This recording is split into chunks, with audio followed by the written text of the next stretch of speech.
மீஷோல இருந்து class bowls வந்து order போட்டிருந்தேன். பேக்கிங் வந்து ரொம்ப பெர்ஃபெக்டா நீட்டா வந்து பண்ணி கொடுத்திருந்தாங்க. பவுல்ஸுமே பாக்குறதுக்கு ரொம்பவே அழகா இருந்தது. நான் வந்து 3 செட் ஆஃப் பவுல்ஸ் வந்து 254 ருபீஸ்க்கு வந்து வாங்கியிருந்தேன்.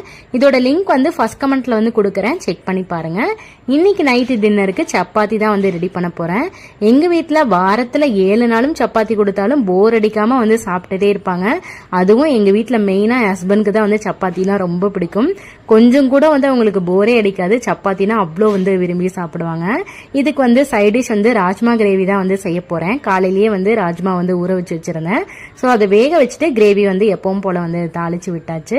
கூடவே வந்து சப்பாத்தி வந்து போட்டுட்டேன். எனக்கு வந்து நான் சப்பாத்தி விரும்பி பெருசா சாப்பிட மாட்டேன். ஸோ அதனால நான் வந்து எனக்கு பச்சைப்பயிறு சாதம் வந்து மதியம் வந்து செஞ்சிருந்தேன். ஸோ அதுவே வந்து சாப்பிட்டாச்சு. ஹஸ்பண்ட் வந்து அன்னாசி பழம் வந்து வாங்கிட்டு வந்திருந்தாங்க. எல்லாருமே சேர்ந்து அன்னாசி பழமும் சாப்பிட்டு இன்னையோட நைட் டின்னரை வந்து முடிச்சிட்டோம். நெக்ஸ்ட் வ்ளாக்ல பார்க்கலாம். Bye friends.